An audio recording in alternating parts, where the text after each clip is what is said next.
बिस्मिल्लाहिर्रहमानिर्रहीम, अस्सलाम वालेकुम। मैं हूं मखदूम शहाबुद्दीन। बुध 22 अक्टूबर 2025 का आगाज हो चुका है। रात गए कुछ इंतहाई अहम तरीन डेवलपमेंट्स हैं जो आपके सामने रखनी है।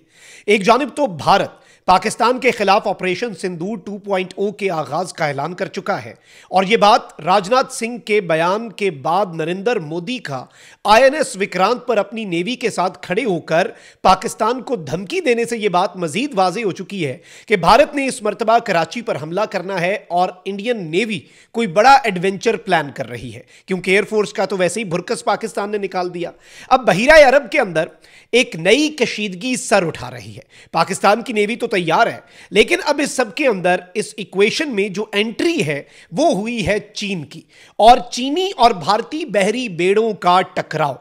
भारत को इस वक्त बाज़ाब्ता तौर पर अगर हम ये बात करें कि अपनी पड़ गई है पाकिस्तान पर और कराची पर हमला करने की सोच रखने वाला भारत अपना सर पकड़ के बैठ गया है, तो ये कहना गलत नहीं होगा। इसके साथ ही साथ चूंकि एक टू फ्रंट वॉर जो है वो पाकिस्तान के ऊपर मुसल्लत की गई है और एक तरफ अफगानिस्तान का महाज गर्म करने की कोशिश की गई है, दहशतगर्दी को एक तरह से रिवैम्प करके दहशतगर्द ग्रुप्स को मजीद एम्पावर किया जा रहा है हॉस्टाइल इंटेलिजेंस एजेंसीज की तरफ से। तो इस सब के अंदर पाकिस्तान के आर्मी चीफ का भी एक बड़ा इंपॉर्टेंट बयान आया, एक बहुत इंपॉर्टेंट टाइमिंग के ऊपर, उसे भी डिस्कस करना है। अगर अभी तक आपने इस वीडियो को लाइक नहीं किया तो लाइक जरूर कर दें। आपके लाइक्स और कमेंट्स हमारे लिए इंपॉर्टेंट हैं। कमेंट सेक्शन में पाकिस्तान जिंदाबाद का नारा आपने जरूर लिखना है। जिन लोगों ने चैनल को सब्सक्राइब नहीं किया उनसे मेरी यह दरखास्त है कि चैनल को भी लाजमी सब्सक्राइब कर लें। नाज़रीन इकराम, army chief field marshal Asim Munir ने कहा है कि किसी भी बराह रास्त या बिल वास्ता सरहदी खिलाफ वर्जी का फैसला कुन जवाब दिया जाएगा। अब इसका मतलब क्या है? इसका मतलब है कि अगर डायरेक्टली या इनडायरेक्टली हमारी सरहद पर कोई वायलेशन की जाती है तो उसका जवाब देंगे। या इसमें जो नई चीज है वो ये है कि पाकिस्तान इससे पहले सिर्फ डायरेक्टली पाकिस्तान की सरहद पर कोई कार्रवाई होती थी उसका जवाब देता था, लेकिन अब अगर इनडायरेक्ट तरीके से भी कोई वारदात डालने की कोशिश की गई तो पाकिस्तान उसका जवाब देगा। ये एक जुमला, ये एक मैसेज पाकिस्तान के स्टेट की और पाकिस्तान के मिलिट्री की पॉलिसी है। पाकिस्तान की मुसल्लह अफवाज, पाकिस्तान आर्मी, पाकिस्तान एयरफोर्स और पाकिस्तान नेवी की पॉलिसी है और पाकिस्तानी कौम की भी यही पॉलिसी है। इस मामले के अंदर पूरी कौम जो है वो बुनियानुम मरसूस है, एक सीसा पिलाई दीवार है और यक जुबान है। इस चीज का दुश्मन को इदराक है, चाहे वो ईस्टर्न बॉर्डर पे बैठा है या वेस्टर्न बॉर्डर पे। अगर नहीं है इदराक तो उसे मई 2025 के क्लैशेस को स्टडी कर लेना चाहिए, या फिर अभी जो अफगानिस्तान का भुरकस निकाला उसमें कौम का नैरेटिव क्या था वो पढ़ लेना चाहिए, तो दुश्मन को भी समझ आ जाएगी।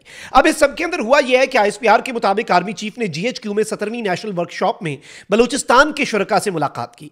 ISPR के मुताबिक आर्मी चीफ ने विफाकी और सूबाई हुकूमत के बलूचिस्तान में तरक्याती इक़दामात पर गुफ्तगू की। बलूचिस्तान की बेपनाह इक़्तिसादी इम्कानात को अवाम की बेहतरी के लिए बरूए कार लाने पर जोर दिया।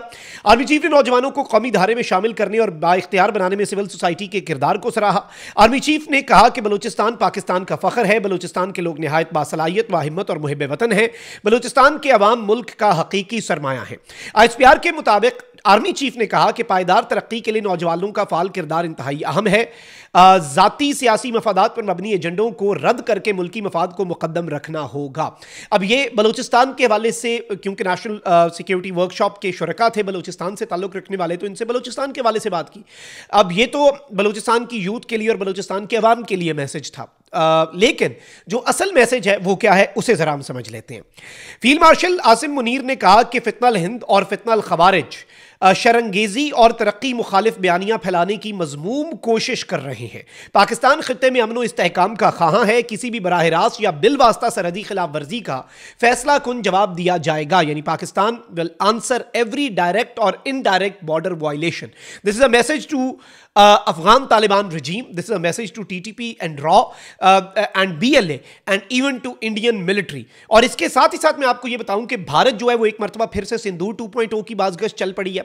राजनाथ ने 3 हफ्ते पहले कहा था कि सर क्रीक पे बड़ा तनाज़ा है और याद रखना कि सर क्रीक का रास्ता कराची से होकर जाता है। उसने धमकी दी थी और उसने इनडायरेक्टली ये मैसेज दिया था पाकिस्तान को कि भाई अगली जंग नेवी की होगी।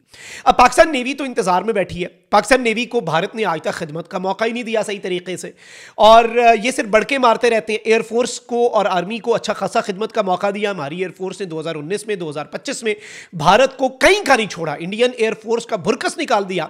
जहां पर आर्मी को खिदमत का मौका दिया भारत ने, वहां पर भारतीय फौजी चेक पोस्टों के ऊपर मई 2025 में सफेद झंडे लहराकर भाग गए, यानी सरेंडर कर गए, अपनी चेक पोस्टें खाली करके भाग गए और मान गए कि हम आपसे नहीं लड़ सकते। इससे बड़ी और क्या चीज हो सकती है? हमने तो वीडियोस जारी की ना कि भारतीय चेक पोस्टों के ऊपर जब वो आउट नंबर हुए, जब उनके ऊपर हमलावर हुए पाकिस्तान की साइड से, तो वो सफेद परचम लहराए। हमारी साइड पे कोई एक इंसिडेंट ऐसा दिखाएं, वो यहां पे एक भी खड़ा और उधर 100 भी ना, तो ये एक जज्बा ईमानी से लड़ ही रहे हैं हम, और हम लड़ते रहेंगे। यही चीज है जो हमें डिफरेंट बनाती है।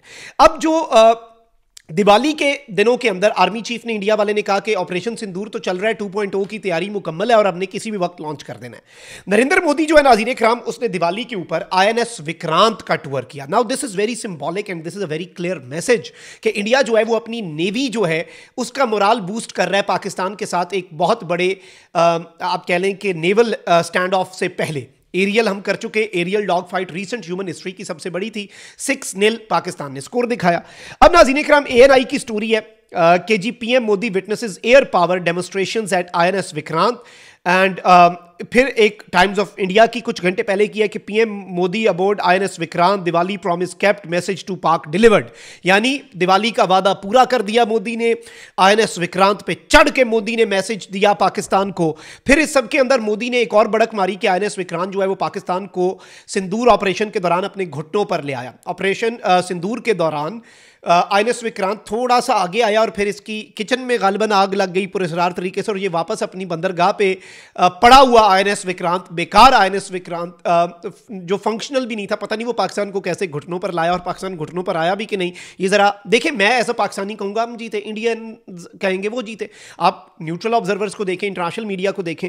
अब नरेंद्र मोदी नाज़रीन कराम, उसने ये कहा कि INS विक्रांत ने स्लीपलेस नाइट्स दी हैं पाकिस्तान को, यानी पाकिस्तानियों की नींद जो है वो इस विक्रांत ने हराम कर दी। अब इस सारी की सारी सूरत हाल के अंदर मैं आपको यह बताऊं कि 2-3 बड़ी इंपॉर्टेंट डेवलपमेंट्स हैं। अब एक खबर आ रही है डेली एक्सेलेसोर की, और ये एक आलमी जरीदा है। इसने कहा है कि China's maritime presence in Indian oceanic region and India's options. अब ये जो एक खबर है ना, इंडिया को लग रहा है कि वो नेवल साइड के ऊपर पाकिस्तान के ऊपर अपर हैंड रखता है। अलबत्ता पाकिस्तान नेवी पूरे तरीके से तैयार है, और वही बात कि तुम राफेल लाए थे ना, काफिर है तो शमशीर पे करता है भरोसा, मोमिन है तो बेतैग भी लड़ता है सिपाही। और ये चीज बहुत इंपॉर्टेंट है, हमें तो यही चीज लड़ने का हौसला देती है ना। हमारा कोई शहीद हो जाए ना, तो भारत में आज भी कोई इस तरह इनका जंग में मारा जाए, उसके घर वाले एहतजाज करते हैं कि मोदी की पॉलिसियों के पीछे मर गया। हमारा शहीद होता है ना जब 6 बहनों का इकलौता भाई, तो वो ज़ईफ बाप कहता है अल्हम्दुलिल्लाह, अल्लाह का शुक्र है। उस एक अल्हम्दुलिल्लाह के पीछे जो जज्बा है ना कौम का, उसे पूरा भारत मैच नहीं कर सकता, पूरी भारतीय फौज नहीं मैच कर सकती। ऑन पेपर्स भारत कितना बड़ा मुल्क है, कितनी बड़ी इकोनॉमी है, कितनी बड़ी आर्मी है, फ्लीट हर चीज में ज्यादा है। भाई एयरफोर्स में तुम लोग नहीं थे ज्यादा, तुम्हारे पास ज्यादा जहाज नहीं थे, फौज में तुम लोग नहीं थे ज्यादा, नेवी वाली साइड में तुम्हारे पास ज्यादा होंगे जी, एयरक्राफ्ट कैरियर भी होगा, फलां भी होगा, ढिमका भी होगा। लेकिन तुम मुकाबला देखो ना कि हमने किया और हम सुरखरू भी हुए अल्लाह की मदद और नुसरत से। वैसे तो हम भी खुद इनके लिए इनफ हैं, we are enough for that. India के लिए बिल्कुल हम काफी हैं, और ये मैं आपको बता रहा हूं कि our navy is confident and our navy is waiting for them, कि भाई ये चाय उस तरफ से ही आती है, LOC की तरफ से, समुंदर वाली साइड से भी कोई कराची की भी चाय पिलाने की हमें मौका दे। अब नाज़रीन इकराम, ये जो खबर है कि चाइना की मैरी टाइम प्रेजेंस यानी चाइनीज नेवी की जो प्रेजेंस बढ़ती जा रही है इंडियन ओशनिक रीजन के अंदर और अरेबियन सी के अंदर, ये इस वक्त बेसिकली इंडिया के ऑप्शंस को महदूद कर रही है। यानी अब इसमें आप ये कह सकते हैं कि पाकिस्तान के साथ पंगा लेने का सोचने वाला भारत, जो नेवी वाली साइड से पाकिस्तान से पंगा लेना चाहता था, अब उसे अपनी पड़ चुकी है। और ये बात मैं नहीं कर रहा, बल्कि ये बात इंटरनेशनल मीडिया कर रहा है कि नरेंद्र मोदी को अपनी पड़ गई है। और वैसे भी मैं आपको ये बताऊं, ये टू फ्रंट खेलना है ना, तुमने टू फ्रंट खेलना चाह रहे हैं ये। उधर से अगर तुम दिया, उधर से अगर चाइना चढ़ गया आपके ऊपर अरुणाचल और लद्दाख लेने के लिए, उधर क्या करोगे? असल टू फ्रंट होता है ये इस तरह की प्रॉक्सीज और नॉन स्टेट एक्टर्स और दहशतगर्दी की पूरी जिंदगी एक्सपीरियंस रखने वालों को आगे करोगे। वो AK-47 लाएंगे ऊपर से, फाइटर जेट आके उन्हें उड़ा देगा। उन्हें आगे कर रहे हो तुम लोग, जैसे तुम लोग वैसे ही तुम लोगों की प्रॉक्सी। लेकिन ये चीज याद रखिएगा कि भारत को हर तरह से पाकिस्तान जो है वो टफ टाइम देने की इस वक्त मुकम्मल तैयारी कर चुका है, काम मुकम्मल हो चुका है। अल्लाह निगहबान, पाकिस्तान जिंदाबाद।